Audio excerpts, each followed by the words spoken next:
আমার দয়াল নবী বলছেন যে আমার মা বাবার পায়ের নিচে আমাদের বেহেশত।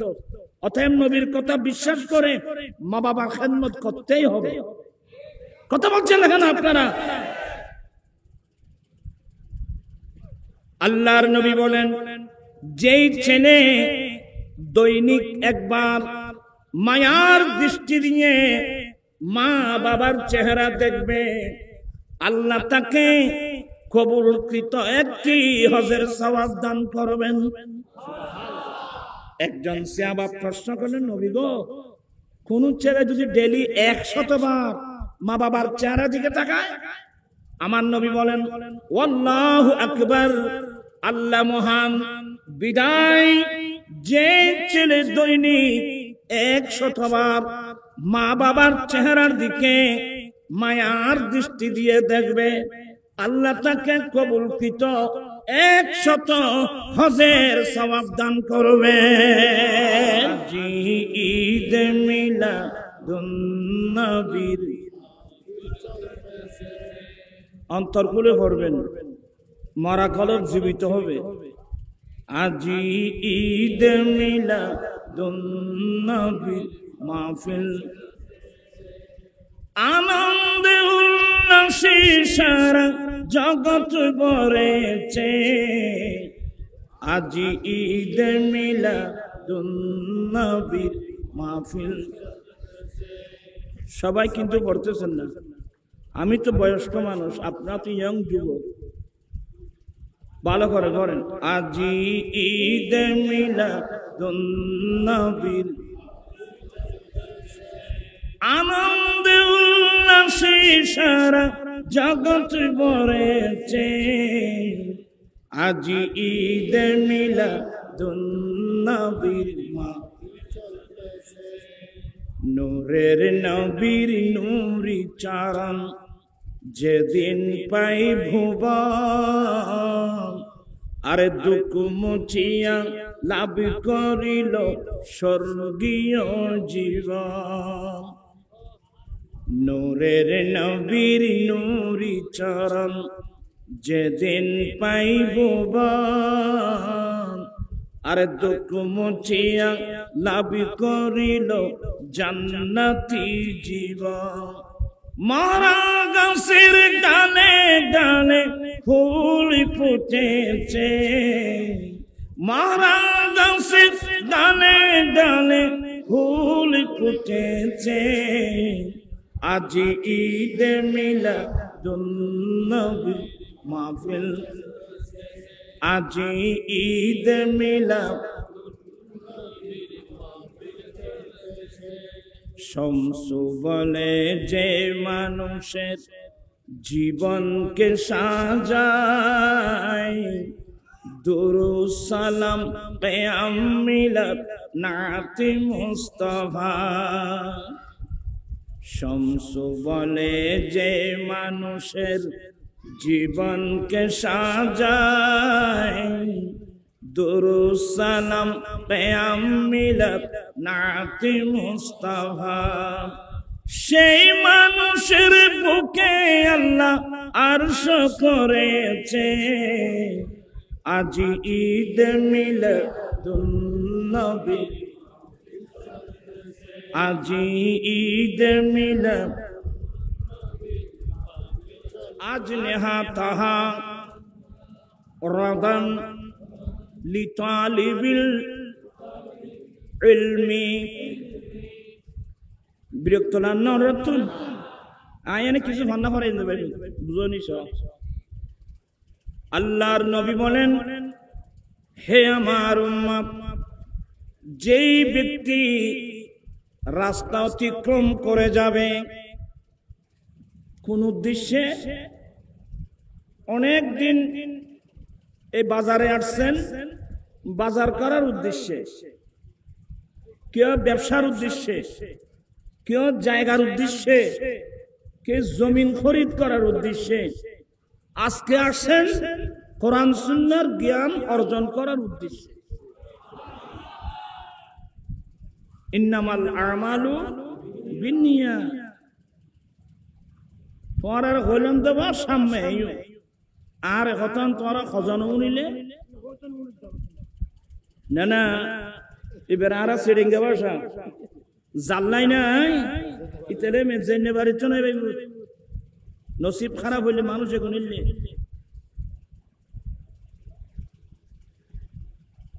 সাই আর দেখুন আর উড়িয়ে রই আলসিয়া দে বইজি নলরে দে অলস আসে তো বাদে কেন কষ্ট দিন তোর আরে আর ইস্তেন না আজ শেষ সবার মন মানসিকতা ঠিক আছে আল্লাহর নবী বলেন যে ব্যক্তি রাস্তা অতিক্রম করে যাবে দ্বীনের ইলম ধর্মের ইলম অর্জন করার উদ্দেশ্যে দ্বীন শিখার জন্যে আল্লাহর কোরআন পড়ার জন্যে আমার দয়াল নবীর হাদিস পড়ার জন্যে এক কথাই দ্বীনের ইলম ধর্মের ইলম অর্জন করার উদ্দেশ্যে যে ব্যক্তি রাস্তা অতিক্রম করবে আল্লাহ তাকে জান্নাতের যে কোনো একটা রাস্তা দিয়ে চালাবেন সুবহানাল্লাহ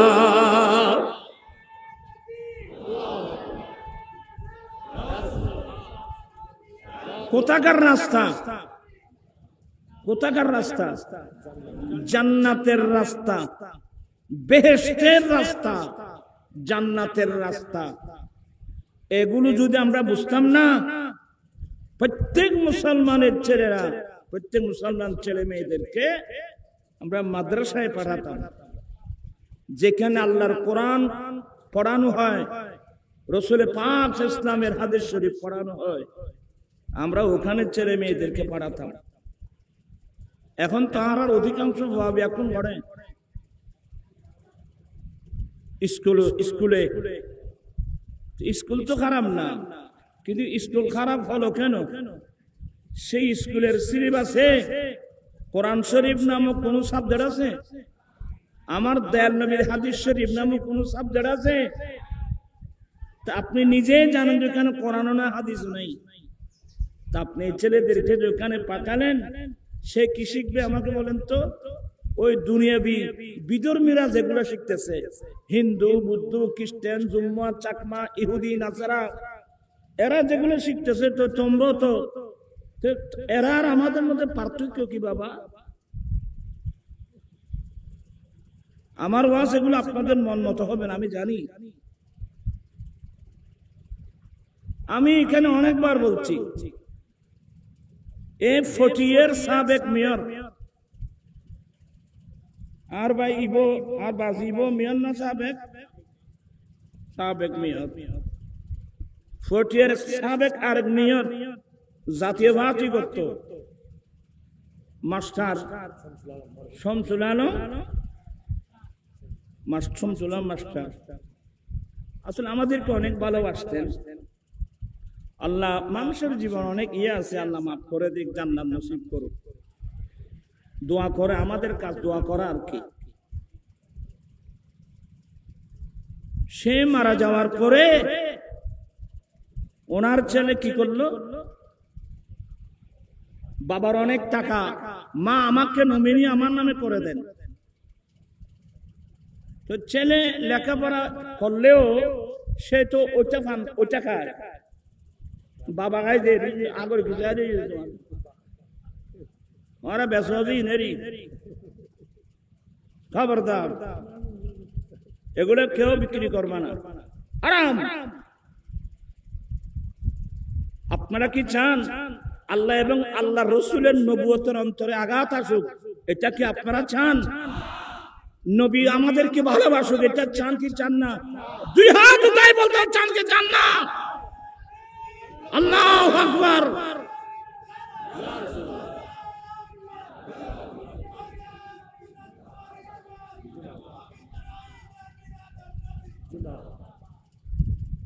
আমরা যারা মুমিন মুসলমান আমাদের লক্ষ্য উদ্দেশ্য কি আমাদের লক্ষ্য উদ্দেশ্য আল্লাহর সন্তুষ্টি। তো আল্লাহ নারাজ হয় এমন কাজ আমরা করতে পারবো? এখন আমাদের অবস্থাকে আমাকে বলুন তো। এই ছেলে বলতেছে, মা আমাকে নমিনি করে দাও। আমি বাস্তবতার আলোকে আপনাদেরকে কথা বলছি। সে এক পর্যায়ে মা যখন দিচ্ছিল না, এক পর্যায়ে কোমর থেকে পিস্তল বের করে মায়ের মাথায় গুলি করে মেরে ফেলছে। নাউজুবিল্লাহ বলছেন।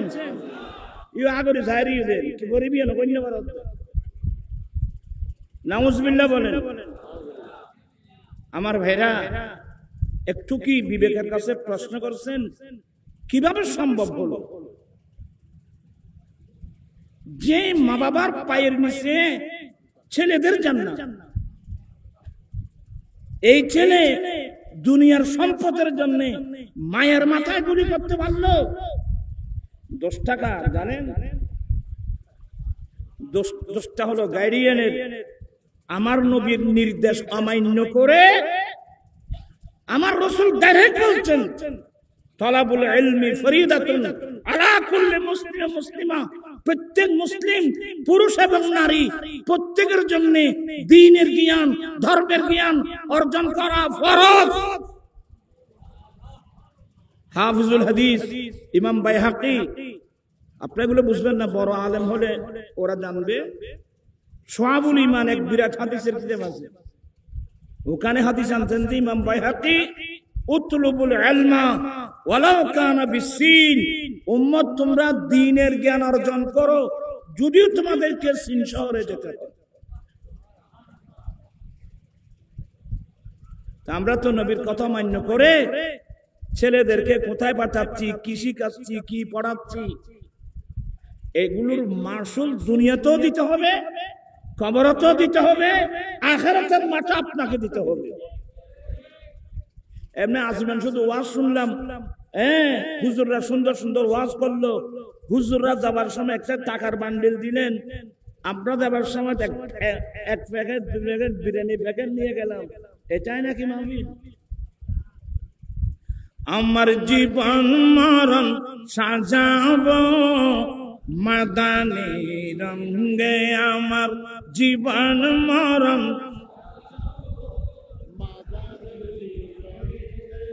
সেই রঙে রঙিন হলে আল্লাহ রাসূল থাকবে আমার সঙ্গে। আমার জীবন মরণ, আমার জীবন আমার মরণ আমি সাজাবো মাদানী রং দিয়ে। মাদানী রঙের অর্থ হলো আমার দয়াল নবীর সুন্নাত দিয়ে। আরে বাবা, যে যাকে ভালোবাসে তার কথাই তো শুনে, তার কথাই ভালো লাগে, তার কথাই শুনে। যদি মুমিন দাবি করেন আমরা জানের চেয়ে আমার নবীকে আমরা ভালোবাসি, যে মানুষগুলো জানের চেয়ে নবীকে ভালোবাসবে, এই ছেলেরা নবীর আদেশ নিষেধের বাইরে, প্রিয় ব্যক্তির কথার বাইরে কি চলতে পারে? কোনোদিন পারে না। আমাদের প্রিয়জনকে বলবেন, আমি যাকে সবচেয়ে বেশি ভালোবাসি, আমার কথা বলছি, আমি আমার জানের চেয়ে আমি যাকে ভালোবাসি, আকা মাওলা নবী মুহাম্মদুর রাসূলুল্লাহ সাল্লাল্লাহু আলাইহি ওয়াসাল্লাম।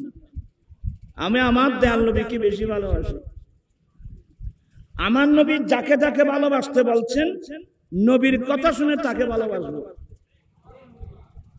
মা বাবার কদমের নিচে জান্নাত, এই কথাটা কে বলছে?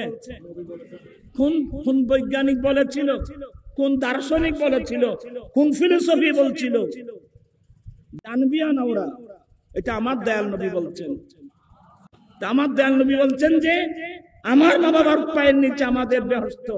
অতএব নবীর কথা বিশ্বাস করে মা বাবার খেদমত করতেই হবে। কথা বলছেন এখন আপনারা? আল্লাহর নবী বলেন, যেই ছেলে দৈনিক একবার মায়ার দৃষ্টি দিয়ে মা বাবার চেহারা দেখবে, আল্লাহ তাকে কবুলকৃত একটি হজের সওয়াব দান করবেন। একজন সাহাবা প্রশ্ন করলেন, নবী গো, কোন ছেলে যদি ডেইলি 100 বার মা বাবার চেহারা দিকে তাকায়? আমার নবী বলেন, আল্লাহু আকবার, আল্লাহ মহান। বিদায়, যে ছেলে দৈনিক 100 বার মা বাবার চেহারার দিকে মায়ার দৃষ্টি দিয়ে দেখবে, আল্লাহ তাকে কবুলকৃত 100 হজের সওয়াব দান করবেন। আমার নবী বলছেন বিদায়, আমার নবীর নির্দেশ পালন করে আমাকে মা বাবাকে মানতে হচ্ছে। সোজা কথা।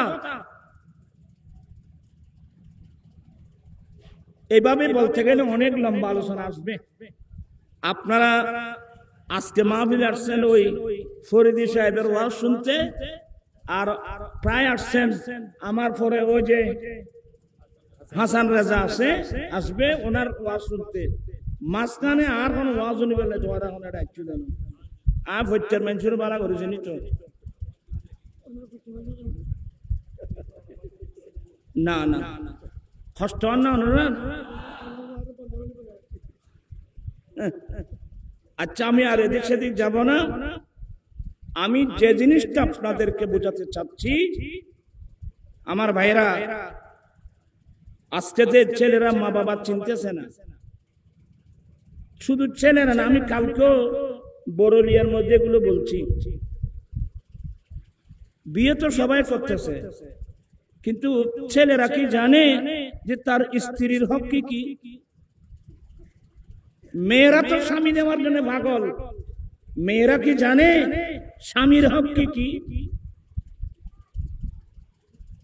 আর এই হক, এই কথাগুলো আপনি স্কুলের কোন সাবজেক্ট আছে? কথা বলছে না কেন? স্কুলের কোন সাবজেক্টে কথাগুলো আছে?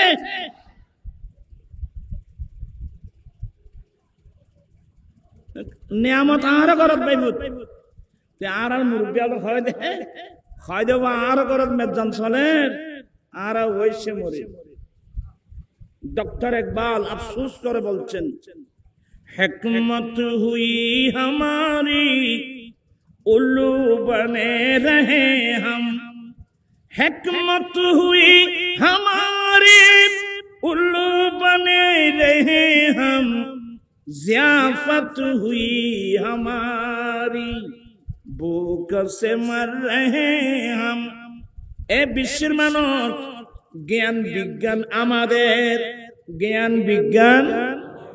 নবী আসছেন, কোরআন আসছে, কোরআন আসছে, বিজ্ঞান আসছে। নবী না আসলে কোনোদিন কোরআন আসতো না। এই জন্য সারা বিশ্বের মানুষ আমরা পালন করে থাকি ঈদে মিলাদুন নবী সাল্লাল্লাহু আলাইহি। আরে নবী না আসলে আমাদের কি অবস্থা? তুমি কোত্থেকে, আমি কোত্থেকে? ডাইরেক্ট আমার আল্লাহ বলছেন, লাউলা কালামা খালাকতুস সামা লাউলা কালামা খালাকতুল আফলাক।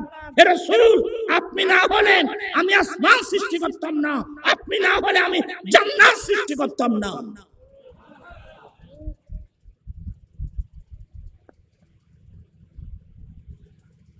আপনারা ওরা তো হরিণ হইতে লাগে, সমস্যা না। আল্লাহ জমিন ও জমা तुम्हारे लिए मकीन मकान,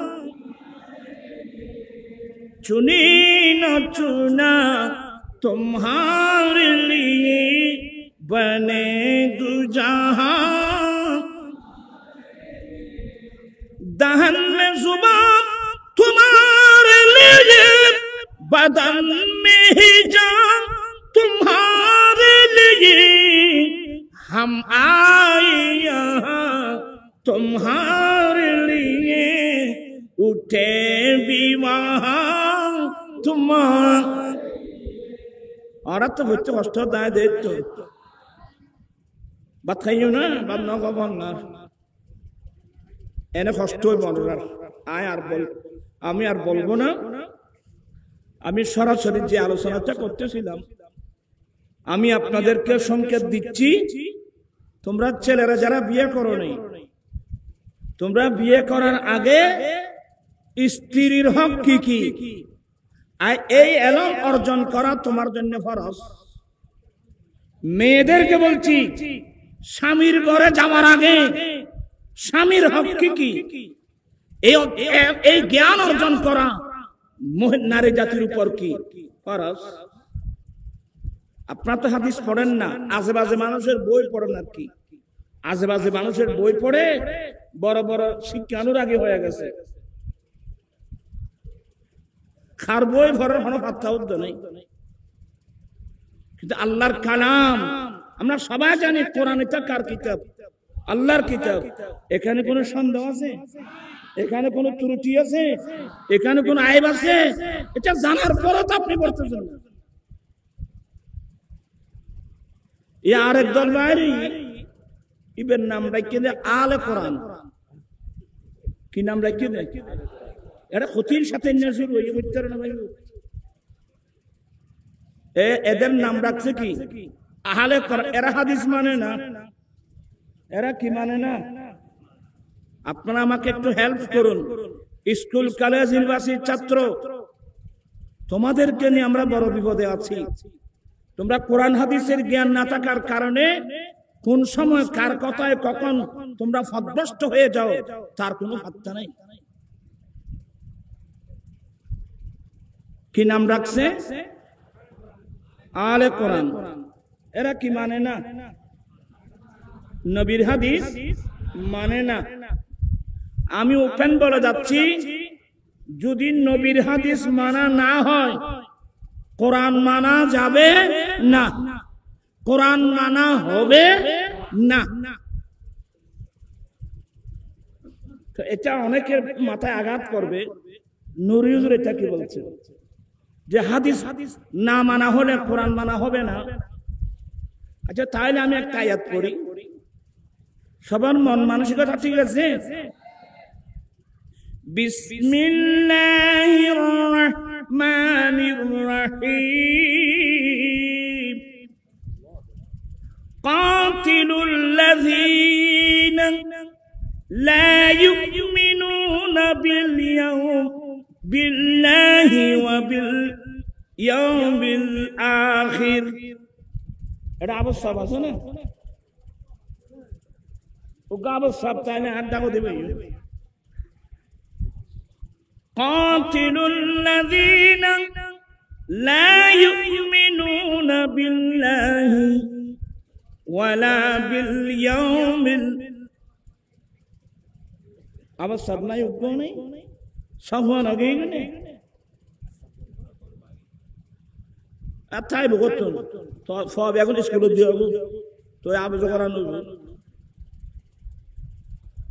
আপনারা ছেলেদেরকে হাফেজে কোরআন করার চেষ্টা করুন। কাতিলুল লাযীনা লা ইউমিনুনা বিল্লাহি ওয়ালা বিল ইয়াউমিল আখির ওয়ালা ইউহাররিমুনা মা হাররামাল্লাহু ওয়া রাসূলুহু। এই আয়াতটা গালিবান সূরাতুত তাওবার আয়াত। আবু সাহেব জানে নাই, তাইলে ওইটার আরো পরিচয় দিত। আল্লাহ বলেন, আপনার মন মেজাজ ঠিক আছে তো? আল্লাহ বলেন, যারা আল্লাহর উপর ঈমান আনবে না, যারা আখিরাতকে বিশ্বাস করবে না, যারা আল্লাহর উপর ঈমান আনবে না, আখিরাতের উপর ঈমান আনবে না, ওয়ালা ইউহাররিমুনা মা হাররামাল্লাহু ওয়া রাসূলুহু, এবং আল্লাহ এবং আল্লাহর রাসূল যেগুলো হারাম করেছে এগুলোকে হারাম মনে করবে না। কথাটা বুঝেছে নাকি? একটু ক্রিটিক্যাল এখানে এখানে বিষয় আছে, একটু খুব মনোযোগ। আল্লাহ বলছেন যে যারা আল্লাহর উপর ঈমান আনবে না, আখিরাতের উপর ঈমান আনবে না, বিশ্বাস স্থাপন করবে না, আল্লাহ এবং আল্লাহ আমার মুখে মুখে বলেন আল্লাহ এবং আল্লাহর রাসূল যেটা হারাম করেছে এটাকে হারাম মনে করবে না ততক্ষণ পর্যন্ত তোমরা তাদের সাথে যুদ্ধ করো। এই নির্দেশটা কার? আল্লাহ নির্দেশ দিয়েছেন যে যারা আল্লাহর উপর ঈমান আনবে না, আখিরাতের উপর ঈমান আনবে না, আল্লাহ এবং আল্লাহর রাসূল যেগুলো হারাম করছে এটাকে হারাম মনে করবে না, তাদের সাথে তোমরা কি করো? যুদ্ধ করো। পয়েন্টটা এখনো বুঝেন নাই, আমি বুঝাই দিচ্ছি। তো আল্লাহ যেটা হারাম করেছে এটা তো ডাইরেক্ট কোরআন শরীফে আছে, কিন্তু রাসূল যেগুলো হারাম করছে এগুলো কোথায়? আপনারা বোধহয় আমার কথা বুঝতেছেন না, আমি কোন বিপদে পড়লাম। আল্লাহ বলছেন যে আল্লাহ এবং আল্লাহর রাসূল যেগুলো হারাম করেছে এগুলো হারাম হারাম মানবে না ততক্ষণ তাদের সাথে যুদ্ধ করো। আমার প্রশ্ন হলো, আল্লাহ যেটা হারাম করছে এটা তো কোরআন শরীফে আছে, কিন্তু নবী যেটা হারাম করছে এটা কোথায়? নবী যেটা হারাম করছে এটা কোথায়? তাহলে হাদিস মানতে হবে। হাদিস না মানলে তো আপনার কোরআন মানা হবে না, কারণ নবী যেটা হারাম করছে এটা তো কোরআন শরীফে থাকবে কোথায়? কোরআন তো আল্লাহর কালাম, নবীর উপর নাযিল হয়েছে। তাহলে নবী যেটা হারাম করছে এটাকে হারাম মানতে হলে তাহলে নবী হারাম করছে এগুলো পাবেন কোথায়? আরো জোরে বলুন, কোথায় পাবেন? তাহলে স্পষ্ট হয়ে গেল কোরআন আমল করতে গেলে নবীর হাদিস মানতেই হবে। তখন আলা কোরআন নাম দিয়ে তো ফল সল কতক্ষণ।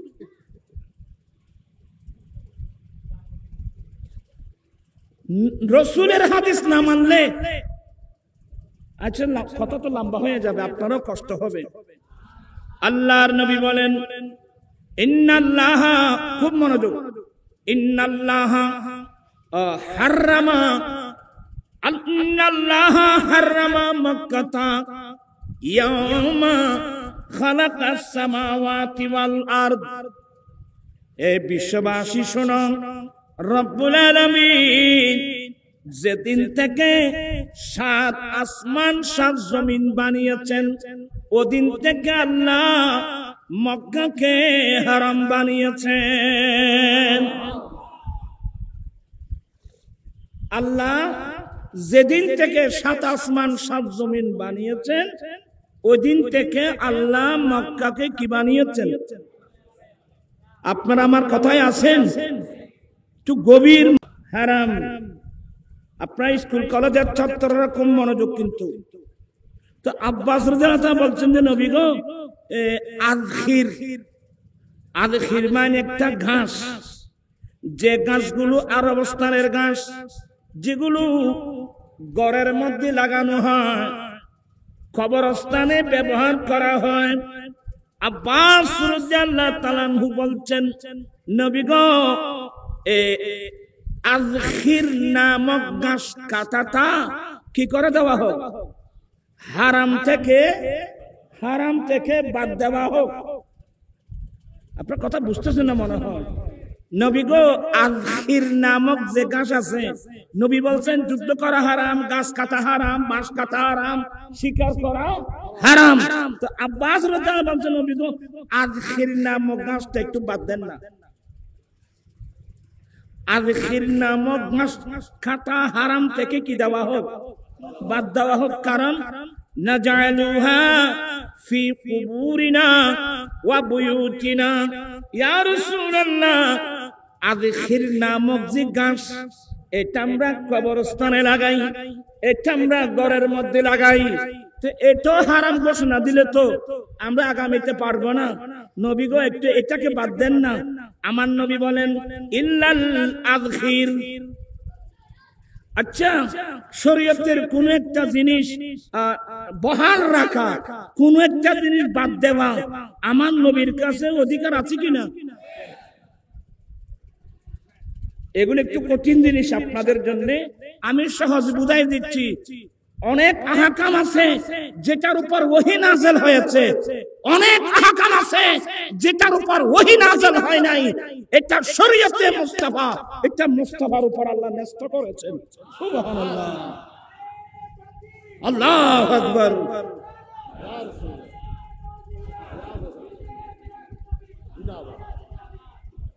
मुनव्वर मेरी आंखों को मेरे शम्सो दुहा कर दे। तुम्हारा भक्तन बादेगी कष्ट बनराल्लाई मुनव्वर मेरी आंखों को मेरे शम्सो दुहा कर दे। फरन न तो फरा बेगना दुलो तरीके तरीके मुनव्वर मेरी आंखों को मेरे शम्सो दुहा कर दे। गमों की धूप में वो साये जुल्फे दुता कर दे। जहां बानी अता कर दे बड़ी जन्नत हिबा कर दे। नबी मुख्तार कुल है जिसको जो चाहे अता कर दे। नबी मुख्तार कुल है जिसको जो चाहे अता कर दे। আমার নবী চাইলে কোন জিনিস ওয়াজিব করতে পারবে, আমার নবী চাইলে উম্মতের উপর ওয়াজিব উঠাই নিতে পারবে, আমার নবী চাইলে হুকুম থেকে কোন একটা জিনিস বাদ দিতে পারবে। সম্পূর্ণ ইখতিয়ার আল্লাহ আমার দয়াল নবীকে দান করেছেন। চিৎকার দিয়ে বলুন না সুবহানাল্লাহ।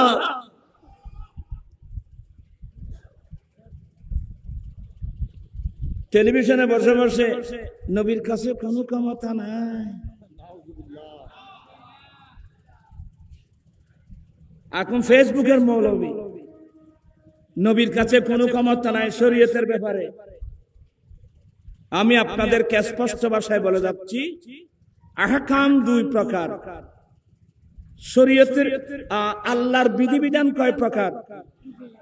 একটার নাম আহকামে তাকবিনী, আরেকটার নাম আহকামে তাশরীঈ। এগুলোর জন্য অনেক ভালো উস্তাদের কাছে লেখাপড়া করতে হবে। একটা হলো আহকামে তাকবিনী, আরেকটা হলো আহকামে তাশরীঈ। যে আহকামের উপর, যে বিধিবিধানের উপর আল্লাহ ডাইরেক্ট কোরআন নাযিল করেছেন এটা আহকামে তাকবিনী। আর যে আহকামের উপর আল্লাহ আয়াত নাযিল করেন নাই এটার নাম আহকামে তাশরীঈ। এগুলো আমার দয়াল নবীর উপর ন্যস্ত।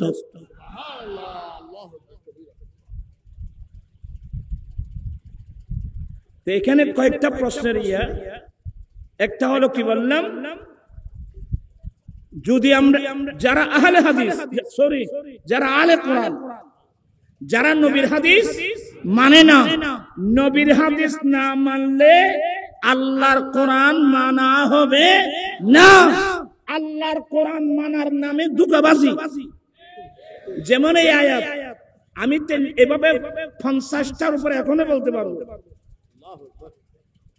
একটা বললাম শুধু, আল্লাহ বলছেন কাতিলুল লাযিনা লা ইউমিনুনা বিল্লাহি ওয়ালা বিল ইয়াউমিল আখির ওয়ালা ইউহাররিমুনা মা হারামাল্লাহু ওয়া রাসূলুহু।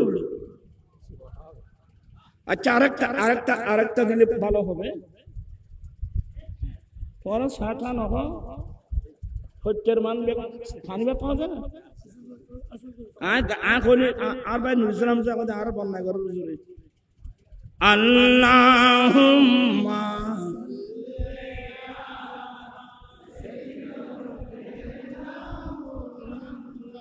নাবিয়ানা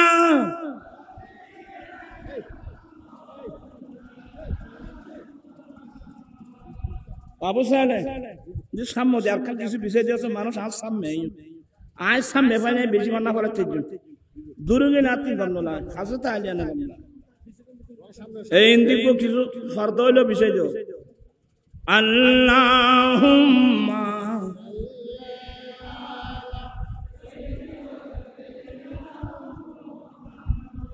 নাবিয়ানা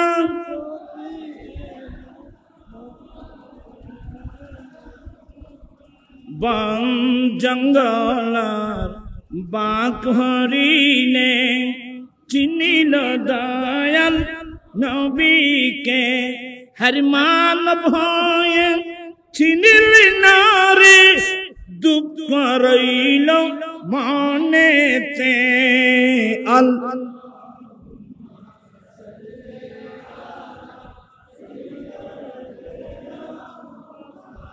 নাবিয়েনা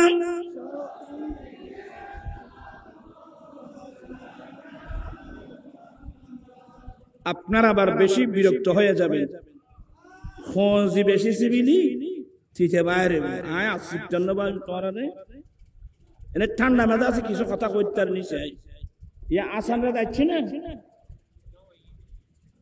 ওই যে তখন আবু সালো হড় আমার নবীর খুব মনোযোগ আছে নাকি সবার আমার নবীর একজন পালক ছেলে যায়েদ বিন হারেসা সবাই বলেন রাদিয়াল্লাহু তাআলা আনহু আমার নবীর পালক ছেলে নিজের ছেলের চেয়েও আমার নবী ভালোবাসতেন ইয়া তুই জন্য করছে আর সত্যম আর ভালো করতাম দে তুই আর শিক্ষার উপর দে তুই ওই গিয়া বেশি বেল নেই মক্কা গুলো বেশি বেল নেই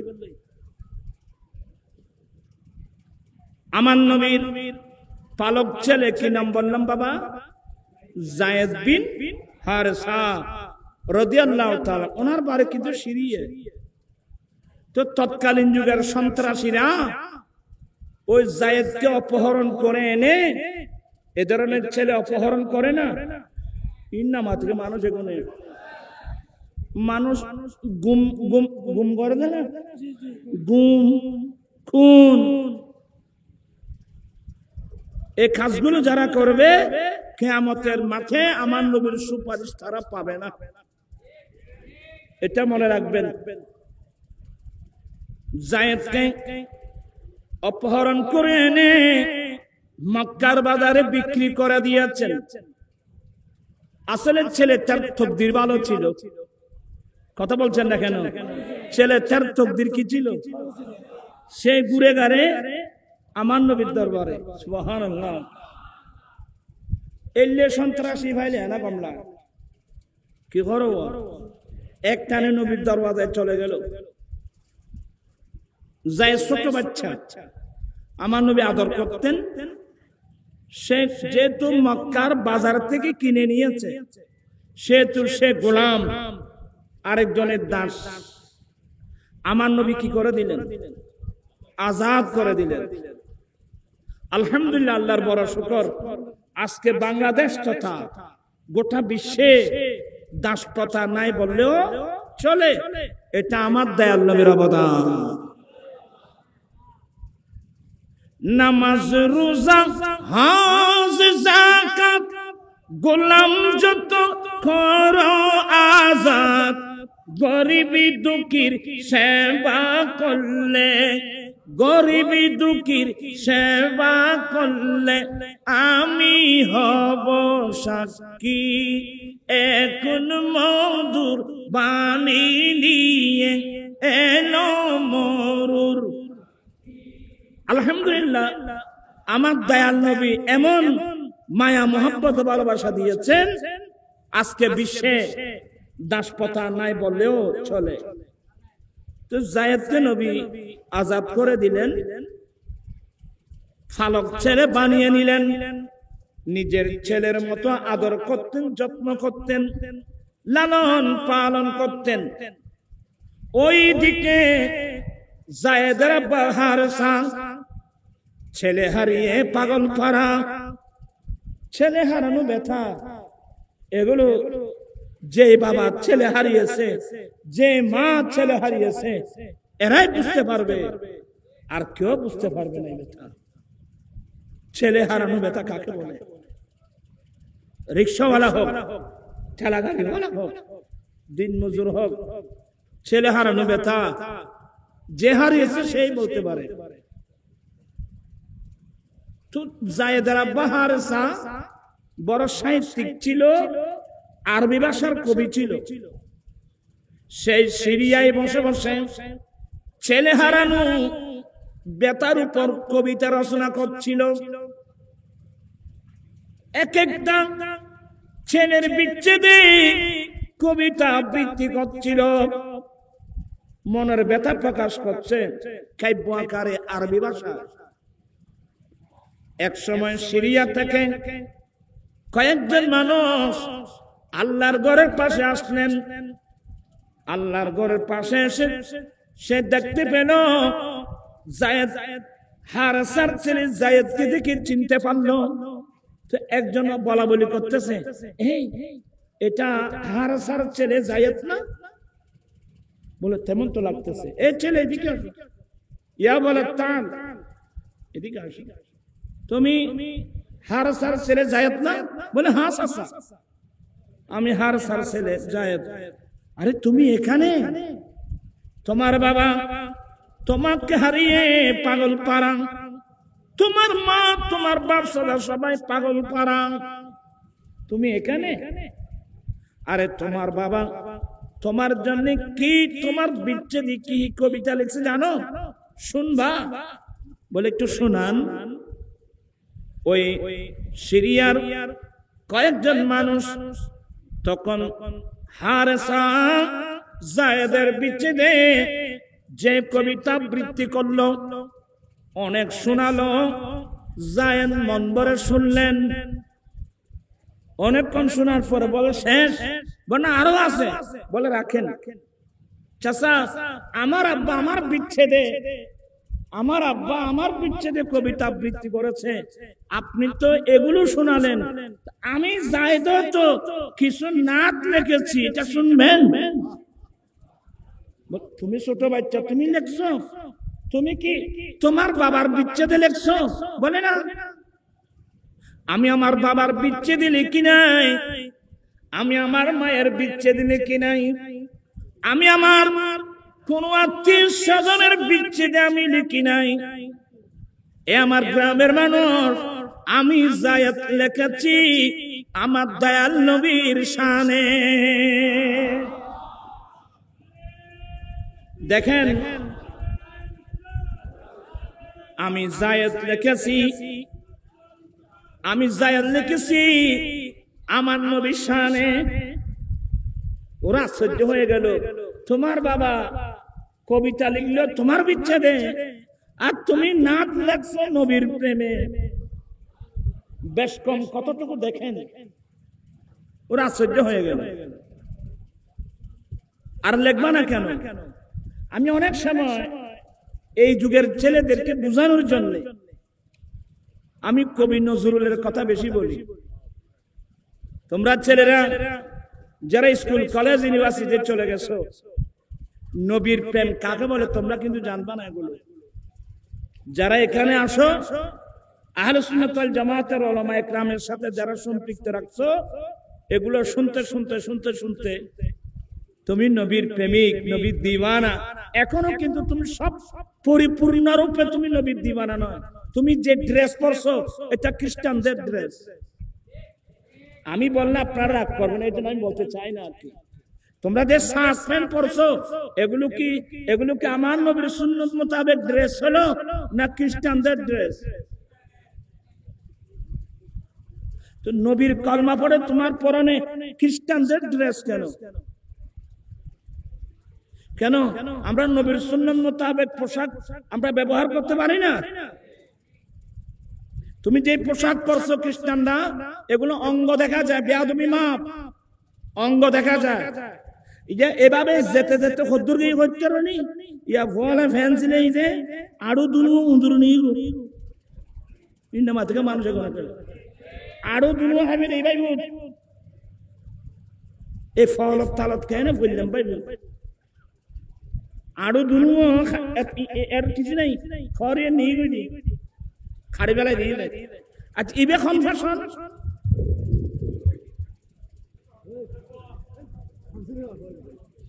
না না খামসির দুপুর হয়ে যেত বলে তা ন হয়ে যায় রে বাবা, বেরোলে বলবে না। আচ্ছা যাই পুরো বলে রে। আচ্ছা কি বলতে চাচ্ছিলাম, আমি বলতে বেশি লজ্জা হচ্ছে। ছেলে তো আমাদের। আমার একজন ড্রাইভার ছিল, বাড়ি তার রাজশাহী। ছোটবেলা থেকে আমার ড্রাইভারি করত। তার বাসা টাসা খুব সুন্দর, মায়াবী বাসা। আমাকে একবার ঢাকা নিয়ে যাচ্ছিল, ড্রাইভিং করতেছে, আমি তো পাশে বসা। তো সে এক পর্যায়ে গ্যাস নেওয়ার জন্য গাড়ি একটা পেট্রোল ইয়েতে সিএনজি স্টেশনে রাখলো। মামা আমি একটু আসি, তাই দেখে দিতে করে ইতি যাইছি এর ভাষা করে। আপনি হাসতেছেন, আমি তো ওনার একজনের কথা বলছি। আপনারা যারা দূরপাল্লার গাড়িতে করে, আপনার ঢাকা যান, বিভিন্ন জায়গায় যান, কয়জন ছেলে আসো বসে হাসরাব করতে, কয়জন ছেলে আসো।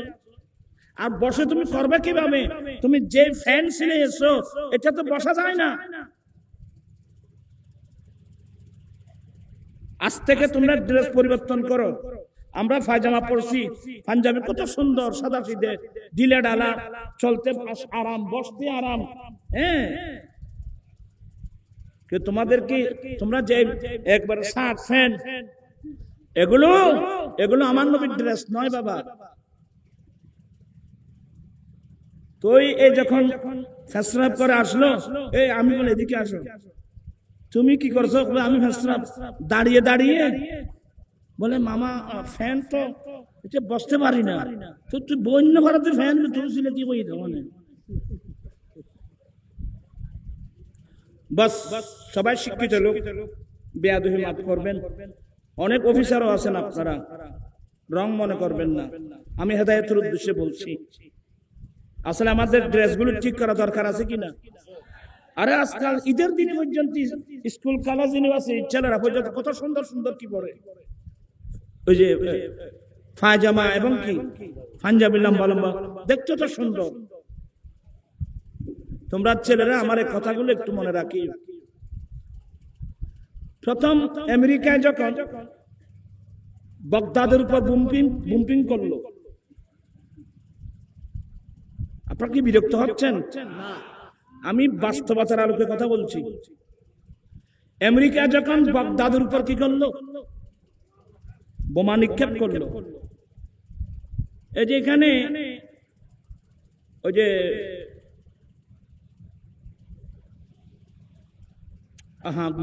জামাল খান, যেখানে সাংবাদিকরা থাকে, প্রেস ক্লাবের পাশে, ওখানে বিভিন্ন অফিস আছে। তো একটা পত্রিকা আছে না, কি নাম, ওমর ফারুক কোন পত্রিকায়, জি চট্টগ্রাম মঞ্চ। তা আমি তাদের সাথে, যেটা আমি সুন্নিয়তের মাঠে কাজ করছি, তাদের সাথে আমার যোগাযোগ আছে। আমি দেখতে গেলাম, এই ওমর ফারুকের কথা বলছি, জিজ্ঞেস করবেন, অনেক আগের কথা একটু মনে পড়লো। তখন দেখলাম সে একটা সাদা কাপড় পরে বসে আছে। এই যে ওমর ফারুক আমি চিনতাম না, কারণ তার ড্রেস তো ভিন্ন। তো যখন বসলাম, আমার অবস্থা বুঝে এসে বুঝতে পারছে, হুজুর আমি ওমর ফারুক। আপনি ওমর ফারুক, আপনার ড্রেস? বলে হুজুর, যেদিন থেকে আমেরিকা বাগদাদের উপর কি করছে, বোমা নিক্ষেপ করছে, আমরা তো ওখানে গিয়ে তাদের সাথে যুদ্ধ করতে পারছি না। তখন আমি ঘৃণা করে, এত বছর ধরে আমি শার্ট ফ্যান পরতাম, তাদেরকে ঘৃণা করে আমি শার্ট ফ্যান ফেলে আমি সাদা কাপড় পরতেছি, আর কিছু তো পারতেছি না। আপনাদেরকে কতবার বলছিলাম, আপনারা ইসরায়েলি কোন পণ্য ব্যবহার করবেন না। এই জালেমরা এখনো পর্যন্ত ফিলিস্তিনের জমিন উপর কিভাবে বোমা নিক্ষেপ করতেছে। এরা মানুষ না, এরা মানুষের শত্রু, মানবতার শত্রু। এভাবে মানুষকে মারতে পারে? যুদ্ধের নিয়ম আছে না, যুদ্ধের নিয়ম হলো সামরিক এলাকায় তুমি বোমা নিক্ষেপ করতে পারবা, কিন্তু পাবলিক যেখানে থাকে ওখানে কিভাবে তুমি বোমা মারতেছো? এটা মানুষ না, এরা মানুষের শত্রু না, এরা মানবতার শত্রু। আজকে দুঃখ লাগে, সারা বিশ্বের মধ্যে আমেরিকা নেতৃত্ব দিচ্ছে, নিজেকে সম্ভ্রান্ত, নিজেকে সভ্যতার মানে সভ্যতার দাবি করে। এখনো পর্যন্ত আমেরিকা কিভাবে ইসরায়েলকে সমর্থন দিতে পারে? ঠিক কিনা ভাইরা?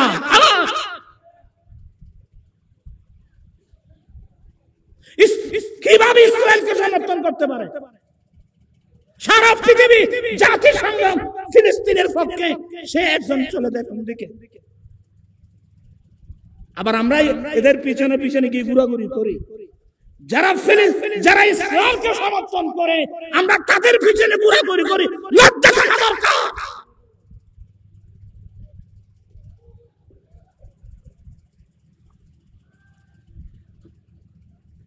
এই ওয়াজ করে কি লাভ পাঙ্গে আর বুঝে গেছে?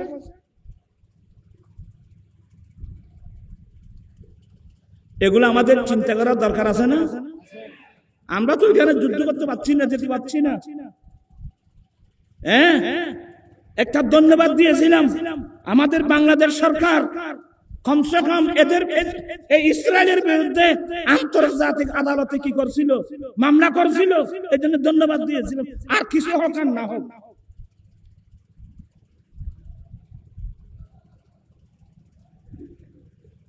যাই হোক, বয়সও বেশি হয়ে গেছে, মাথাও ঠিক নেই বাবা।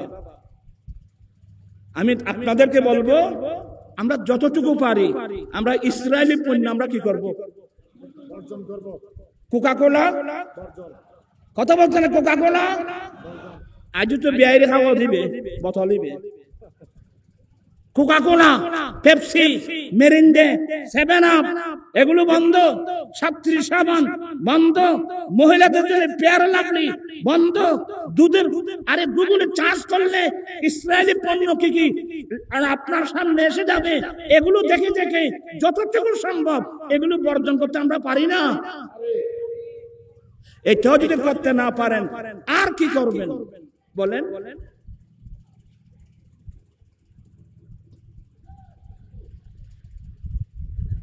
একটু কিছু প্রাসঙ্গিক কথা বলে দিলাম। ইয়ার তোমার আজ কোকা-কোলা বেচার জন্য ও কমিউনিটি সেন্টারে যাইছে কোকা-কোলার ভাড় ই নবেছিলি গরিব হয়ে যাবে না। আমি যতটুকু সম্ভব আপনাদেরকে বুঝাবার, আমার এখন ওয়াজের বয়স 46 বছর। অনেক আপনারাও ভালোবাসতেন, কথা বলতাম। আমরা আমল কতটুকু করতে পারছি বলেন তো? ও প্লেনের মধ্যে যাওয়ার সময় ও বিমান বালা কদন নাই নিয়ে ও বিমান বালাই মাইবা এক্সকিউজ মি কো বোতলই না নে ওই আমাদের একটা লই দেখুন। আমরা এগুলো খাই না।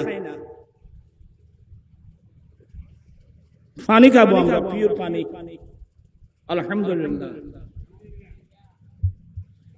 এগুলো আপনারা বর্জন করুন যতটুকু সম্ভব। এ কথা কতক্ষণ ঘরে যাই হইতে না বাদে আইও। হ্যাঁ ফুয়া তো ঠিক আছে। আল্লাহুম্মা সাল্লি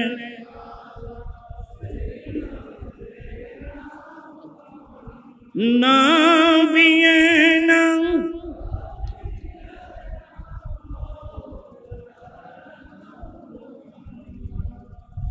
তোরা উড়ে ঘরে থাকবে, তোরা উড়ে নদী।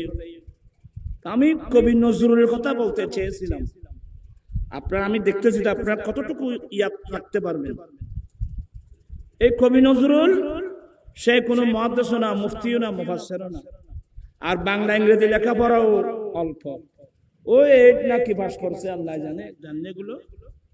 কিন্তু আমি তা রিসার্চ করে দেখলাম এই নজরুল যা কিছু তার জীবনে লেখছে সবগুলো আমার নবীর প্রেমে লেখছে।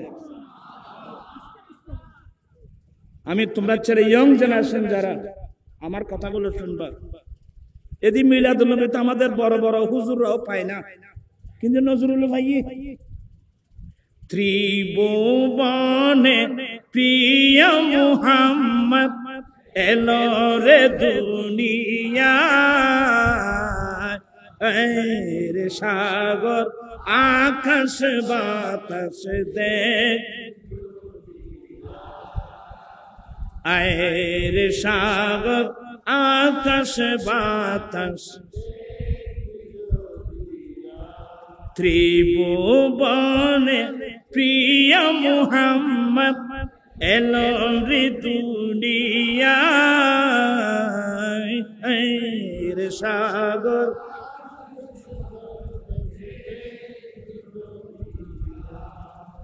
এই পৃথিবীর আকাশ বাতাস সমুদ্র আরে দেখলে আসো মা নানার কুলে রহমতুল্লাহ এটার নামের ঈদ মিলাদুন নবী এটার নাম নবীর আগমনের আনন্দ উৎসব দেখতে মন আসো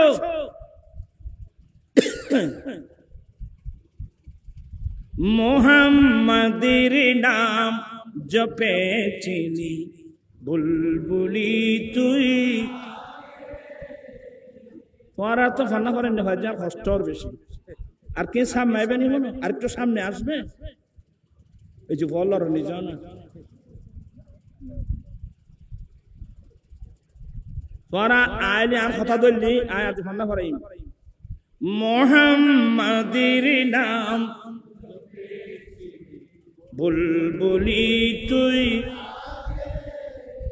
তাই কেরে তোর কণ্ঠেরি গান তাই কেরে তোর কণ্ঠেরি গান এমন মধু লাগিও রে এমন মধুর লাগি মুহাম্মাদের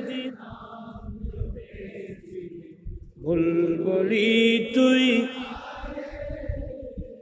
উরি গোলাপ গোলাপ মানে ওই আসো তো মোল্লা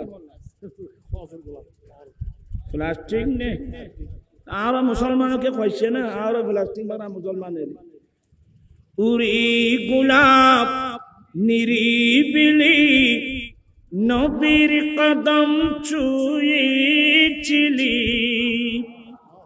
দেখেন আমার ভাইরা কতগুলো নবীর প্রেম থাকলে এই ধরনের কথা বলতে পারে উনি একটু কোনো আলেম না মুহাদ্দিস না মুফতি না বাংলা ইংরেজি লেখাপড়া অনেক অল্প কিন্তু অন্তর ছিল বুক ভরা নবীর প্রেম উরি গোলাপ নিরিবিলি নবীর কদম ছুঁয়েছিলি সেই কদমের খুশবু সেই কদমের খুশবু আজ তোর আতরে জাগিয়ে তোর আতরে জাগি মুহাম্মাদের নাম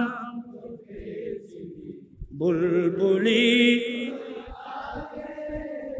আপনাদের কষ্ট হচ্ছে আমি আর করবো না তন্য পড়তে লাগি তো মুহাম্মাদের নাম জপে চিনি বুলবুল মোর নবীকে লুকিয়ে দেখে তার পেশানির জুতি মেকে উড়ে উচ্চান রঙ্গলি কি তুই গভীর নু রাগি উড়ে গভীর নু রাগি মুহাম্মাদের নাম জপে চিনি বুলবুলি আর কষ্টর হল্লার বালালাম না কার কার বালা ডাকতেছে একটু হাত উঠায় দেখ আমি দেখি সবাই দেখ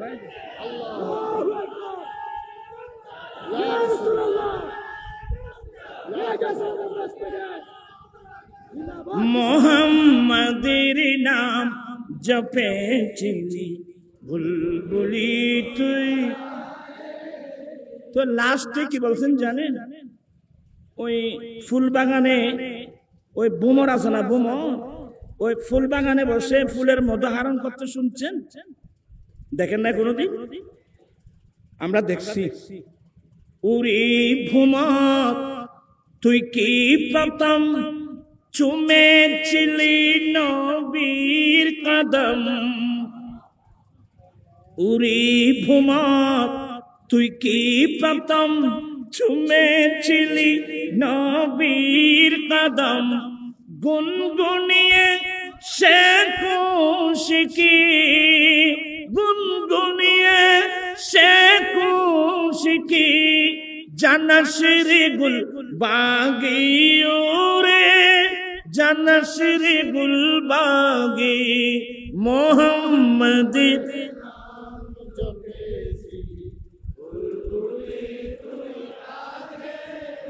তাই কের তোর কতেরি গান এমন মধু লাগি ওরে এমন মধু।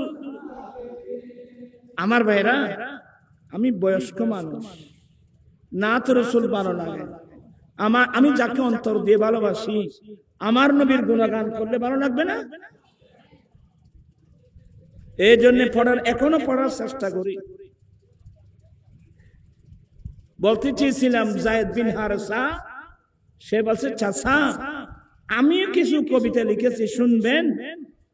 তুমি লিখছো? ছোট বাচ্চা, তোমার আব্বা তো তোমার বিচ্ছেদে লেখছে, তুমি কি তোমার বাবার বিচ্ছেদে লেখছো? বলে না চাচা, আমি তো আমার দয়াল নবীর প্রেমে লেখছি। সুবহানাল্লাহ। ছেলেরা শোনো, তো এখানে আলা হযরত বলছেন যে तेरे कदमों में जो है गैर का मुँह क्या देखे, तेरे कदमों में जो है गैर का मुँह क्या देखे, कौन नजरों पे चढ़े दीक की तलवार तीरा। या रसूल अल्लाह या हबीब अल्लाह, যারা আপনার কদমে থাকবে ওরা অপরের মুখ কি দেখবে? কারণ আমার নবীর চেহারার সামনে অন্য চেহারা কি চেহারা নাকি? নবী গো, যারা আপনার কদমে থাকবে ওরা অপরের মুখ কি দেখবে? আর যেই চোখে আমার দয়াল নবীর সৌন্দর্য দেখবে, আমার নবীর চেহারা দেখবে, আমার নবীর সুন্দর দেখবে, আমার নবীর গঠন প্রণালী দেখবে, আমার নবীর ভাষা দেখবে, আমার নবীর চরিত্র দেখবে, আমার নবীর আদর্শ দেখবে, আমার নবীর চরিত্র দেখবে, সেই চোখে পৃথিবীর কোন মানুষের আদর্শ স্থান পাবে না, না, না। আজকে মুসলমান নবীর আদর্শ বাদ দিয়ে আজে বাজে মানুষের আদর্শ গ্রহণ করতেছে। কিয়ামতের মাঠে নবীর সামনে মুখ দেখাতে পারবে? আমি আল্লাহর রাস্তায় কথাগুলো বলছি। আমরা কিভাবে আমার নবীর থেকে ফিরে গেলাম? আজকে বাংলাদেশ তথা বিশ্বের মুসলমানের কি অবস্থা? মুসলমান যেখানে যাচ্ছে এখানে মুসলমানদেরকে মারতেছে। তো মারবে না, কি করবে? আমরা তো নবীর দুয়ার ছেড়ে চলে গেছি।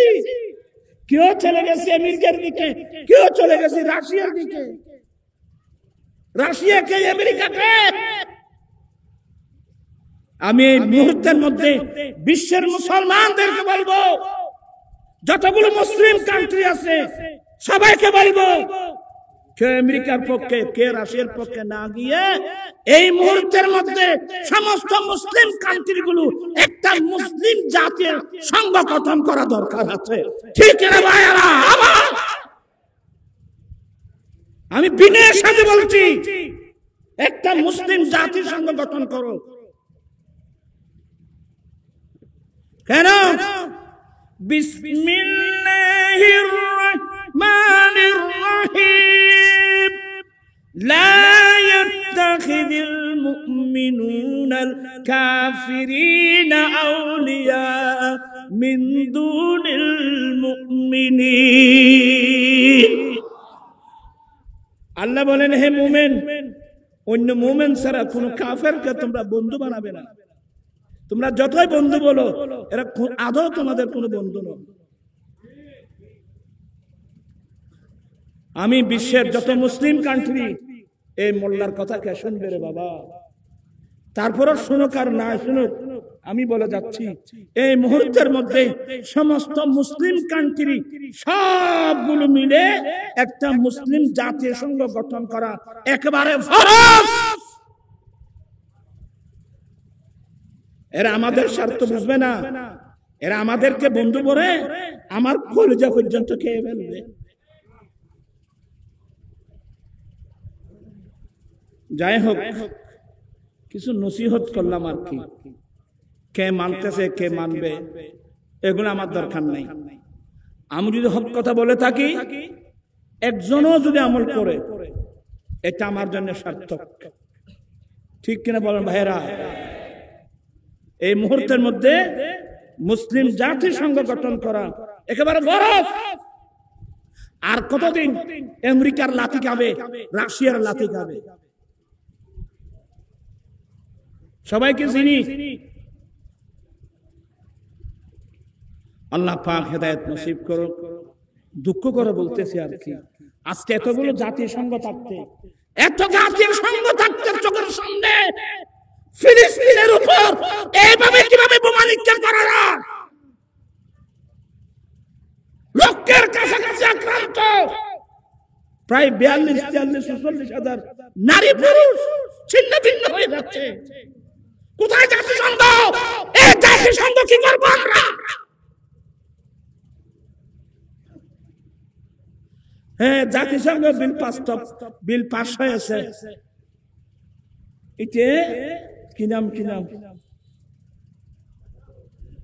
কি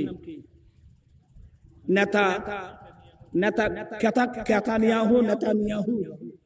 এটা জাতিসংঘের এই প্রস্তাবগুলো বৃদ্ধাঙ্গুল দেখায় মানতেছে না। আজকে কোন একটা মুসলিম কান্ট্রি হতো, হ্যাঁ জাতিসংঘ বিল পাস হয়েছে, একে মারো, সর্বপ্রথম আমেরিকার সৈন্য পাঠিয়ে দিত।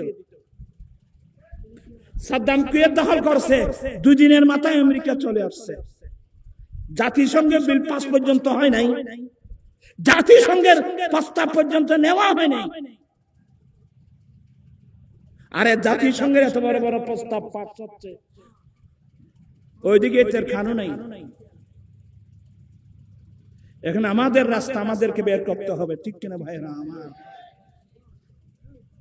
আমি বিনয়ের সাথে বলছি, আমি ছোট মুখ, ছোট মানুষ, মোল্লা মানুষ, আমি কি করতে পারবো? এখানে অনেক স্কুল কলেজ ইউনিভার্সিটির ছাত্র যারা আছো, আগামী কি রাষ্ট্রের জিম্মেদারি তোমাদের মাথার উপর আসবে। তোমরা বিবেকবান হবে, মানবতার বিরুদ্ধে যাবে না কখনো। মানবতা বিরোধী কাজকে কোনোদিন সমর্থন করবে না। আমরা ইমামুল আম্বিয়ার উম্মত, যেই নবীর আদর্শের উপর কোন আদর্শ নাই, যেই নবীর সুন্নতের উপর কোন, আরে নবীর কি আদর্শ? আল্লাহর নবী বলেন, এই আমার মুজাহিদিন, তোমরা যুদ্ধ করে ইসলামের পতাকা উড্ডীন করার জন্য যাচ্ছ। হে আমার মুজাহিদিন, যুদ্ধের মাঠে তোমার সামনে যদি কাফের মুশরিকদের কোন বয়স্ক মানুষ পড়ে, কোন বয়স্ক মানুষের উপর আক্রমণ করা যাবে না। আমার মুজাহিদিন, যুদ্ধের মাঠে তোমাদের সামনে কাফের মুশরিকদের কোন মহিলা পড়ে, কাফের মুশরিকদের কোন মহিলার উপর আক্রমণ করা যাবে না। 3 নম্বর, যুদ্ধের মাঠে যদি কোন কাফের মুশরিকদের ছোট বাচ্চা পড়ে, ছোট বাচ্চার উপর আক্রমণ করা যাবে না। এই মানবতার আদর্শ কোথায় পাবেন? আমার নবীর দরবারে। আল্লাহ সবাইকে হেদায়েত নসিব করুক, বুক শক্তি দান করুক। আমি আর কথা বাড়ানো ঠিক হবে না। আচ্ছা নই আইসিবের বাদ খাবো, আমি বুঝি এন মানুষ মোড়াতো বাদ বেশ খায়, এবার বাতর বর্তন বালি কি উড়িব না, আর কোনো খাবার আর হ্যাঁ খড়া বাজিতে বহুত দেরি গিয়ে বাদে আমি মানুষ সদর বদর মিখে। আপনাদের কষ্ট হচ্ছে তো না কেনা? এই তো আমি শেষ করে দেব। বলতে চেয়েছিলাম যায়েদ বিন হারিসা বড় হলো, মূল পয়েন্ট, যায়েদ বিন হারিসা বড় হলো। এখন আমার নবী ফালক ছেলে যায়েদকে বিবাহ করাতে চাচ্ছে।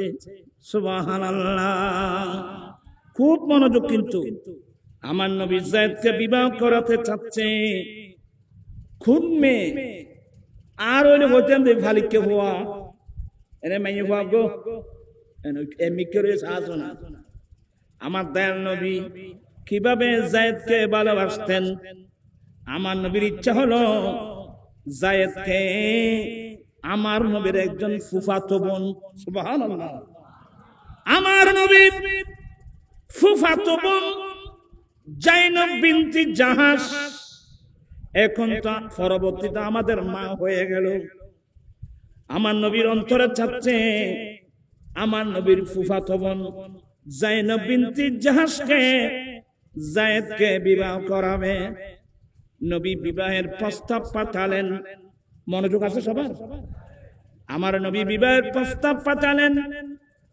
প্রাথমিক পর্যায়ে ওরা আনন্দে আত্মহারা। নবী বিবাহের প্রস্তাব পাঠিয়েছেন, জাইনব বিনতি জাহাশ উনি আনন্দে আত্মহারা। ওনার একজন ভাই ছিল যার নাম আব্দুল্লাহ বিন জাহাশ, ইনিও আনন্দে আত্মহারা। ওরা মনে মনে ভাবছিল বোধহয় নবীর জন্য চেয়েছেন, তো নবীর জন্য যদি চায় আনন্দের তো কোনো সীমা নাই। লাস্টে জানতে পারল আমার নবীর জন্য না, আমার নবীর ফালক ছেলে যায়েদ বিন হারেসার জন্য। যখন জানতে পারলেন আমার নবীর ফালক ছেলে যায়েদ বিন হারেসার জন্য, কারণ সে এক সময় গোলাম ছিল, কারণ তাকে মক্কার বাজার থেকে কিনে নেওয়া হয়েছিল। আমার নবী আজাদ করে দিয়েছেন ঠিকই, এক সময় তো কিছুদিনের জন্য তো কি ছিল, গোলাম ছিল। আমার জাইনব বিনতি জাহাশ বলেন উনির সাথে সাথে ডিনাই করে দিল। আমার নবী আমার জন্য এমন পাত্রের প্রস্তাব, জাইনব বিনতি জাহাশ অস্বীকার করে দিল। ওনার আপন ভাই আব্দুল্লাহ বিন জাহাশ উনিও অস্বীকার করে দিল। কিন্তু নবী চাচ্ছেন কাকে বিয়ে করাতে? খোদাই তারা বুঝেন না পারেন। আমার নবী অন্তরে চাচ্ছে ফুফাতো বোনকে বিয়ে করাতে। জাইনব বিনতি জাহাশ ওনার ভাই আব্দুল্লাহ বিন জাহাশ রাদিয়াল্লাহু তাআলা আনহুমা যখন জানতে পারলেন যায়েদের জন্য, দুজনে অস্বীকার করে দিল, ডিনাই করে নবী গো এই মানুষের জন্য আমার বিয়ের প্রস্তাব। মুহূর্তের মধ্যে আল্লাহ কোরআনে পাকের একটি আয়াত নাযিল করলেন। এই কথা বলার জন্য আমি আপনাদেরকে এতক্ষণ কষ্ট দিয়েছি। মা কানা লিল মুমিনিনা ওয়াল মুমিনাতি ইযা কাদাল্লাহু ওয়া রাসূলুহু আমরান আইয়াকুনা লাহুমুল খিয়ারাতু। সুবহানাল্লাহ বলবেন না? এটা আমার মূল পয়েন্ট, আমার শেষ। আল্লাহ আয়াত নাযিল করলেন, কোন মুমিন পুরুষ এবং মহিলা আল্লাহ এবং আল্লাহর রাসূল যখন কোন একটা ফয়সালা করে, ইদা কাদাল, খুব মনোযোগ আমার পয়েন্টটা, ইদা কাদাল্লাহু ওয়া রাসূলুহু আমরান, যখন আল্লাহ এবং আল্লাহর রাসূল কোন একটা ফয়সালা করে, আইয়াকুনা লাহুমুল খিয়ারা, যদিও তাদের জন্য ব্যক্তিগত গ্রহণ করা না করার এখতিয়ার আছে, গ্রহণ করা না করার এখতিয়ার থাকা সত্ত্বেও আল্লাহ এবং আল্লাহ রাসূল যেটা ফয়সালা করবে এটাকে ডিনাই করা, স্বীকার করা কোন মুমিন মুসলমানের জন্য এখতিয়ার নাই। আল্লাহ এবং আল্লাহ রাসূল যদি কোন একটা ফয়সালা করে, ওই কাজটা তার জন্য এখতিয়ার থাকা সত্ত্বেও, গ্রহণ করা না করা দুটোর এখতিয়ার থাকা সত্ত্বেও আল্লাহ এবং আল্লাহ রাসূল যদি কি করে, ফয়সালা করে দেয়, তখন কোন মুমিন পুরুষ, মুমিন মহিলা, মুসলমান এটাকে অস্বীকার করার কোনো অধিকার রাখে না। এই আয়াত যখন নাযাল হয়ে গেল, দুইজনেই তওবা করলো। নবীর কাছে এসে যায়েনব বিনতে জাহাশ, আব্দুল্লাহ বিন জাহাশ ভাই বোন দুজন তওবা করলো, কারণ কোরআন নাযিল হয়ে গেছে। এখানে আমার গ্রহণ করা না করার এখতিয়ার থাকলেও আল্লাহ যখন ফয়সালা করে দিয়েছেন, আল্লাহ রাসূল যখন ফয়সালা করে দিয়েছেন, এটা দিনেই করার ক্ষমতা আমাদের নাই। বিয়ে হয়ে গেল, পরবর্তীতে বিয়ে টিকে নাই, স্বামী স্ত্রী বনাবনি হচ্ছিল না। এক পর্যায়ে এটাকে খোলা তালাক বলে। স্বামী স্ত্রী পরামর্শ করে নবীর সাথে নবী গো, আমার সাথে তো জায়েনবের বনাবনি হচ্ছে না, একটু বলে একটু রাজি রগবতের মাধ্যমে এটা তালাক দিলে ভালো হয়। রাজি রগবতের মাধ্যমে তালাক দিয়ে দিল। জায়েনবের নসিব ভালো ছিল। আল্লাহ বলেন, রাসূল এবার আপনার জন্য বিবাহের প্রস্তাব দেন। সুবহানাল্লাহ। পরবর্তীতে আমার নবী কি করছেন? ও আর নবী শাদী করছে, হনা কথায় না বলতে পারে। আমার নবী শাদী করছেন। এটার উপর মুনাফিকরা নবীর বিরুদ্ধে ষড়যন্ত্র। ও দেখো না, দেখো না, ফোয়ার সাজ্জে বউ রুখালে ওর বিয়ে করে, দেখো না, দেখো মুনাফিক হলে রে। একটা মুনাফিক চক্ররা নবীর সমালোচনা শুরু করলো। যায়েদ কিন্তু নবীর ছেলে, ছেলের স্ত্রী তালাক দিয়ে ফেললে শাশুড়ি কিভাবে বিয়ে করতে পারে? ওইখানে আল্লাহ আরেকটা আয়াত নাযিল করে দিলেন, মা কা, আহা সুবহানাল্লাহ বলবেন না? সুবহানাল্লাহ। ও আয়াত তুমি ধরো না, তোমার অবস্থা বুঝবো না। মা কানা মুহাম্মাদুন আবা আহাদিম মির রিজালিকুম ওয়ালাকিন রাসূলুল্লাহি ওয়া খাতামান নবিয়্যিন। মুহাম্মদ সাল্লাল্লাহু আলাইহি ওয়াসাল্লাম কোন পুরুষের পিতা নন। মুহাম্মদ সাল্লাল্লাহু আলাইহি ওয়াসাল্লাম কোন পুরুষের পিতা নন, কিন্তু আল্লাহর রাসূল। কেন তোমরা যে বলছো যায়েদ বিন হারেসার বাবা, আমি তো ফালিককে ভুয়া, এই তো মস্তাক খেয়াল রাখবে দে, ডাইকে বাপ হনো দিন বাপ নোয়া, ডাইকে মা হনো দিন মা নোয়া। কেউ একজনকে বাবা ডাকলো, সে বাবা হয়ে গেল। একজন মহিলাকে মা ডাকলো, মা হয়ে গেল। ডাইকে মারে বিয়ে করলাম কি আছে?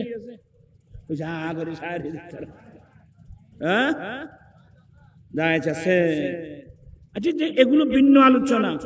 আমার মূল পয়েন্টটা কি? ইযা কাদাল্লাহু ওয়া রাসূলুহু, আল্লাহ এবং আল্লাহর রাসূল যদি কোনো একটা ফয়সালা করে, আল্লাহ কি বলছেন? আল্লাহ এবং আল্লাহর রাসূল যদি কোনো ফয়সালা করে, আমি বুঝাতে চেয়েছি আল্লাহ যেটা ফয়সালা করছেন এটা তো কোরআনে আছে, কিন্তু নবীর ফয়সালা তো কোরআন শরীফের থাকার কথা না। নবীর ফয়সালা থাকবে হাদিস শরীফে। আমি কি আল্লাহু আকবার। আপনারা কি আমার কথা এখন বুঝে আসছে? এজন্য আমার স্পষ্ট, যদি আহলে কোরআন নাম দেয়, হাদিস না মানে, হাদিস না মানলে কোরআন মানা যাবে না, কোরআন মানা শুদ্ধ হবে না।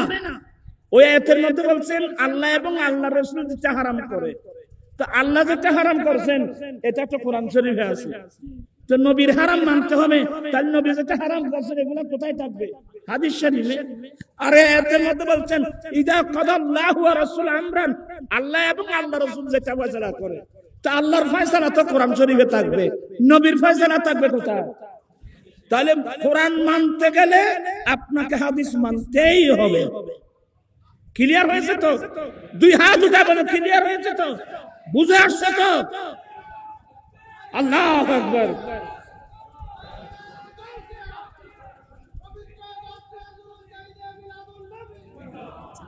আমরা আমার নবীকে ভালোবাসতে চাই কি চাই না? আমরা নবীর আদেশ নিষেধ মেনে চলতে চাই কি চাই না? পারবেন? যৌতুক ছাড়া বিয়ে করতে পারবেন? এইটার হজে একবার মুশকিল না। আমি আছি কিন্তু আগামী ইনশাআল্লাহ ডিসেম্বরের 25 তারিখ আমার রসবিয়া নুরিয়া কমিটি বাংলাদেশ এই পূর্ব ফটিয়ার উদ্যোগে ঐতিহাসিক কোথায় ফটিয়া স্কুল হোক, রাহাতিয়া হোক, যেখানে হয় আর কি, আমাদের কুতুব সাহেব তারা আছে, ওরা সিদ্ধান্ত নেবে, আমাদের নেতৃত্ব সিদ্ধান্ত নেবে। ঐতিহাসিক যৌতুক ও মাদক বিরোধী মহাসমাবেশ হবে ইনশাআল্লাহ। যাবার দরকার আছে? ইবে যাইব না? ইবে তো সংগঠন না, ইবে না, যা করা যাবে ইনশাআল্লাহ। এই বছর সবাই দলে দলে ঝাঁকে ঝাঁকে আপনারা যৌতুক বিরোধী সমাবেশে আসবেন। আমি অনেক বছর মনের মতো অনেক দুঃখ আছে, বেদনা আছে। আমি একজন মোল্লা মানুষ, এই কাজটা কিন্তু আমার না, এই কাজটা সরকারের। মন্ত্রী, মিনিস্টার, এমপি, চেয়ারম্যান, টিএনউ যা স্যার সরকারি, এই কাজটা হলো সরকারের। আমার মানবতা আমাকে বাধ্য করছে, আমি ওয়াজ শুরু করলাম, ওপেন সমাবেশ করা শুরু করলাম। কত মন্ত্রী মিনিস্টারকে এনে প্রধান অতিথি করে আনলাম, কারণ আমি তো আমার যে দাবিগুলো আছে এগুলো সংসদে পৌঁছাতে হলে সাংসদ হতে হবে বা সংসদ সদস্য হতে হবে। আমি তো সংসদ সদস্য না, কাজগুলো তাদের। আমি করে প্রধান অতিথি করে নিয়ে আসলাম, অতিথি করে নিয়ে আসলাম, সুন্দর বক্তব্য রাখা হয়, কিন্তু কেউ সংসদে গিয়ে একটিবারও এই গুনাহগার আন্দোলনের কথা, যৌতুকের বিরুদ্ধে কথা কেউ বলে নাই। তারপরে আমি হাল ছাড়ি নেই। তুমি বললে তো তুমি দামি হতে, তোমার কথাগুলো জাতির আজীবন স্মরণ রাখতো, ঠিক কিনা ভাইয়েরা আমার? এখন তো সরকার নাই, এখন হলো অন্তর্বর্তীকালীন সরকার।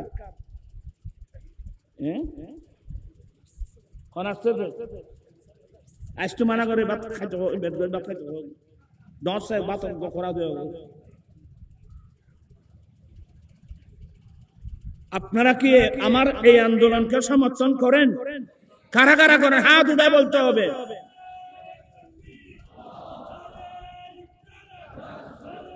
ইনশাআল্লাহ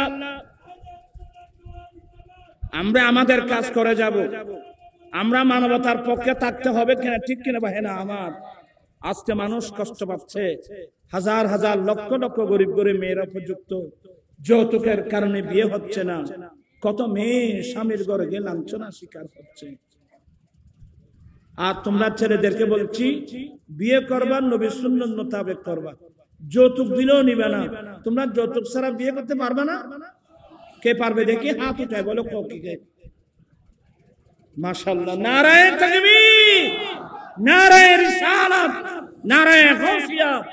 আল্লাহ অনেক ছেলে হাত উঠায় ওয়াদা দিয়েছেন যৌতুক ছাড়া শাদী করবে। আল্লাহ তুমি তাদের ওয়াদা কবুল করে নাও। সত্যি যারা ওয়াদা করেছ যৌতুক ছাড়া বিয়ে করার জন্যে, ওয়াদা না দিলেও যারা সিদ্ধান্ত নিতে পারবো আমি যৌতুক ছাড়া শাদী করব, আমার নবীর সুন্নাত মোতাবেক বিয়ে করব, একটি সুন্নাতের উপর আল্লাহ আপনাকে 100 শহীদের সওয়াব দান করবেন। মান তামাসসাকা বিসুন্নতি ইনদা ফাসাদি উম্মতি ফালাহু আজরু 100 শহীদ। ফিতনা ফাসাদের যুগে যে উম্মত আমি নবীর একটা সুন্নাত মজবুত করে ধরবে, আল্লাহ তাকে 100 শহীদের সওয়াব দান করবে। ও আমার ছেলেরা, এই 2 দিনের দুনিয়ার জন্য রেকর্ড নষ্ট করবা না বাবা, রেকর্ড নষ্ট করবা না, তোমার আমলনামা নষ্ট করবে না। আমি এমন কাজ করব, আমার আমলনামায় সওয়াব যেন লেখা হয়। আমি বিয়ে করব সুন্নাত মোতাবেক। বিয়ে করার নিয়ত কি? তুমি কোন নিয়তে বিয়ে করবা? বলে আল্লাহ আমার নিয়ত হলো বিয়েটা তোমার নবীর সুন্নাত, আমি নবীর সুন্নাত পালনের উদ্দেশ্যে বিয়ে করব। এক, দ্বিতীয় নম্বর, আমি জানি আল্লাহ ডাইরেক্ট আমাকে ছেলে সন্তান দিবে না। আল্লাহ তোমার পক্ষ থেকে একজন নেককার ছেলে, দুজন নেককার ছেলে, যে ছেলে 5 ওয়াক্ত নামাজ পড়ে দোয়া করবে, আল্লাহুম্মা রাব্বিরহামহুমা কামা রাব্বায়ানি সগীরা।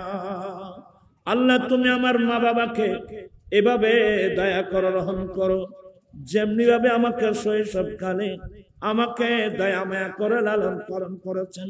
সুবহানাল্লাহ। যেই ছেলের দোয়ার দ্বারা আমরা মারা গেলেও আমার ছেলের দোয়ার দ্বারা আমাদের আমলনামা কিয়ামত পর্যন্ত চলতে থাকবে। আগামী কয় তারিখ বললাম? 25 ডিসেম্বর। এই ফটিয়া আপনাদেরকে আমি দাওয়াত দিচ্ছি। আমি না থাকলেও আমি কয়দিন বাঁচবো, আর একটু দোয়া চাইবো। আমাদের কিছু মানুষ রোগে আক্রান্ত। আমার আম্মি জান এই তো এখন আসতেছে, এখন যাচ্ছে, অবস্থার মধ্যে আছে, তো একদিন তো চলে যেতে হবে। আল্লাহ যেন সাকরাত আসান করে, আল্লাহ যেন আম্মি জান যেন সজ্ঞানে কলমা পড়ে ঈমান নিয়ে দুনিয়া থেকে যেতে পারে, দোয়া করবেন। আমার একজন বড় ভাইয়ের একমাত্র মেয়ে মারাত্মক ক্যান্সার রোগে আক্রান্ত। একবার ইন্ডিয়ায় হসপিটালে 11 ঘন্টা অপারেশন, প্রায় 15-20 লাখ রুপি খরচ হয়েছে। আবার আজকে আসছে না, কাল গতকাল আবার দেখতে গেল, ডাক্তারের কাছে গেল। আর এখানে আমি একটা কথা বলবো, আমি জনগণের জন্য বলছি, আমি রাজনীতি করি না। একসময় রাজনীতি করতাম, দেখতেছি এখানে দুর্নীতি। দুর্নীতির নাম রাজনীতি নয়, রাজনীতির নাম দুর্নীতি নয়। আমি অন্তর্বর্তীকালীন সরকারের যিনি প্রধান উপদেষ্টা, আমি ওনাকে লক্ষ্য করে বলবো, গতবার যে বন্যা হলো, তিস্তা নদীর বাঁধ ছেড়ে দিয়ে বাংলাদেশে বন্যা হয়ে গেল, অনেক মানুষ মারা গেল, অনেক কষ্ট।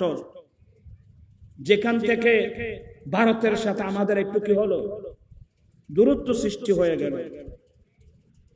আমি যতটুকু হবে আমাদেরও ক্ষতি হবে, তাদেরও, উভয়ের ক্ষতি হবে। আর বিশেষ করে ইন্ডিয়ার মধ্যে আন্তর্জাতিক মানের অনেক হসপিটাল আছে। আমরা অনেক গরিব মানুষ, অল্প পয়সা খরচ করে ভিসা নিয়ে বাইরে আমরা সেখানে গিয়ে আমরা কি করতে পারছি, আমরা চিকিৎসা করে আসতে পারছি। আমি নিজেও তো দিল্লি অ্যাপোলো হসপিটালে আমি চিকিৎসার জন্য যাই। ভারতের সাথে আমাদের বাংলাদেশের যে দূরত্ব হলো, আপনি বিচক্ষণতার সাথে যেভাবে হোক আপনি যদি ফয়সালা করেন, দূরত্বটা চলে যায় তাদের সাথে। আমাদের তারা যেটা আমাদের প্রতিবেশী। আমার কাছে অনেক মানুষ বলছে, কেন হুজুর আমরা তো ভিসা পাচ্ছি না, আমরা নির্ধারিত সময় আমরা চিকিৎসার জন্য যেতে পারছি না। আমি রাজনীতি করি না, আপনারা এগুলো রং বুঝবেন না। আমি জনগণের উদ্দেশ্যে বলছি, অনেক মানুষ কিন্তু এখন ভিসা পাচ্ছে না, চিকিৎসার জন্য ইন্ডিয়া যেতে পারছে না।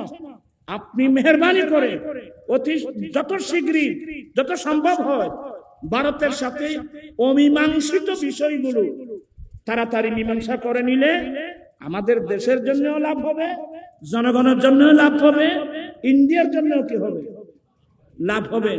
আর আমরা তো এত বড় পয়সাওয়ালা নই, আমি চিকিৎসার জন্য সিঙ্গাপুর যাব, এই পয়সা, এ ধরনের পয়সা কয়জনের আছে? কথা বলছেন না কেন? কয়জনের আছে?